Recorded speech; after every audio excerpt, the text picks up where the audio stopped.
Yes, our next speaker is Andri Bühler, so now we're going to this kind of wellness, team-based way of working in the future to what is actually happening in the real world. Please, Andri. Thank you very much. As you can see, I'm working for TI&M. It's a consultancy here, also in Basel. We have Oliver here with me. If you're interested in what we're doing, we're digitizing everything, and that's what my talk is about, digitizing different things, all related to workspace. Yeah, first we will look at the product I'm responsible for. It's called TI&M Places.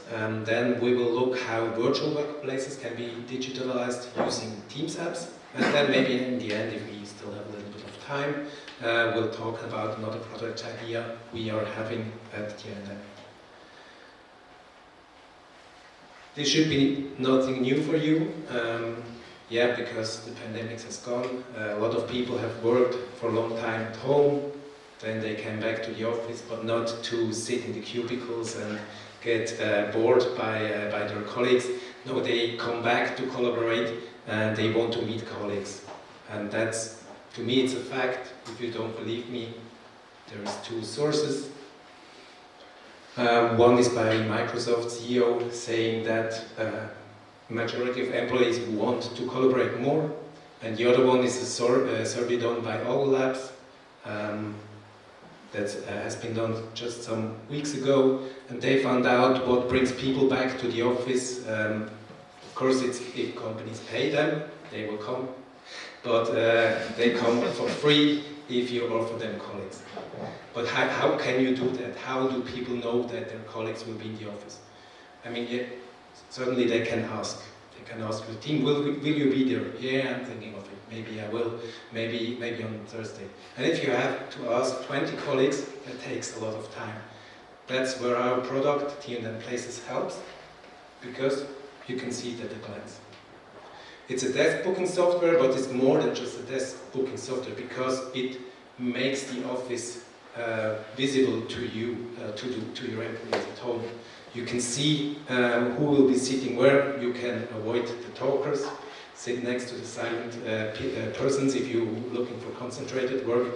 And if you're working in a team, you just and your colleagues here, and then you will see which will be the best day to come to the office.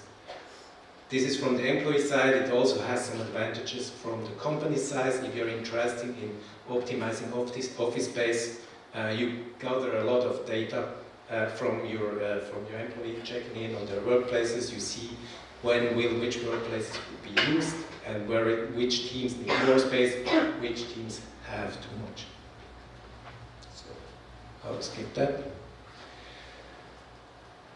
Maybe you already have seen it. This app is integrated in Microsoft Teams. Who's using Teams? Okay, around 70%, I think. Okay, that's good. Who has ever heard of Teams apps? Okay, almost everybody. If somebody asks me what is actually a Teams app, that's what I tell them. It's just a personalized extension of your organization's communication and collaboration. And that's one thing that's very important about Teams app. It's not for everybody.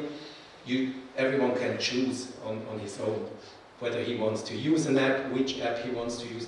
Not the whole company has to use the same apps. How do they look like? Do you know? Who knows how they look like? There are several building blocks. I will not explain all of them to you, but there are tabs, there's the bot, there is extension, message extensions, adaptive cards, and some others. Most important is the tab. I'm sure you have seen it. It's there on the right. On the left you have the navigation, and there on the right there is the tabs. You can switch between the tabs, and each tab is actually nothing more and nothing less than just a website integrated into Teams via iframe. Not very creative, but it offers a lot of possibilities. Here is a screenshot of what you can do inside Teams. Almost everything is possible.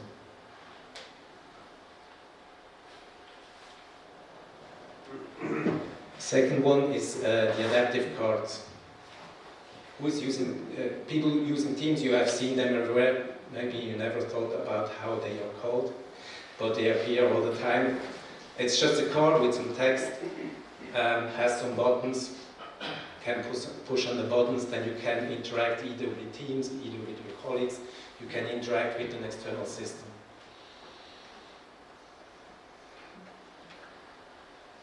Then there is a bot. Teams apps without a bot usually don't make sense because you want to interact with the people, and that's what the bot is for. Here, in our example, TI&M Places, we don't have a bot where you can chat with yet.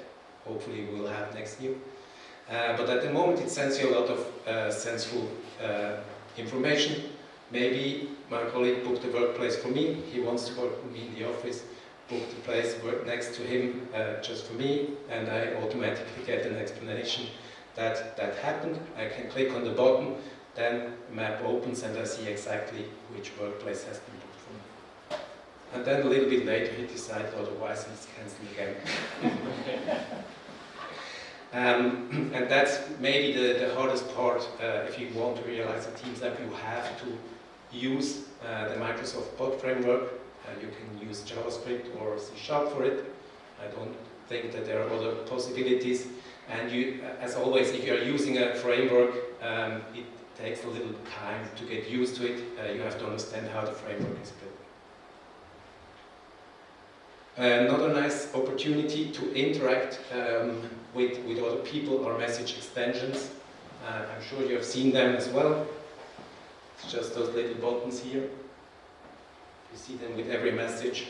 And here I don't have an example for TI&M Places yet, maybe later, maybe not, we will see. I used Poly. Who knows Poly? That's a survey tool. You can do a lot of surveys. People love doing surveys, mostly about where should we go eat for next team event.